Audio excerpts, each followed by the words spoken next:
Hi everyone, in this video I'm going to show you how you can turn on Read Caller Name Out Loud on Android. So if you find this video helpful, please give it a like and make sure you subscribe for more useful tutorials. So what you'll need to do is open up the Call app, click on the three dots on the top right hand side, then select Settings. Then once you're on here, you should click on Answering and Ending Calls. So I'm going to tap on that. Then you should see Read Caller Names Aloud. So all you need to do is obviously just toggle that on. You can also select Always on here, which will give you a few more options. So you can change it from Always to over Bluetooth and headphones only.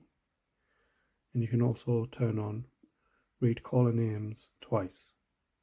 So that's how you can turn on Read Caller Name Out Loud on Android. Thanks for watching.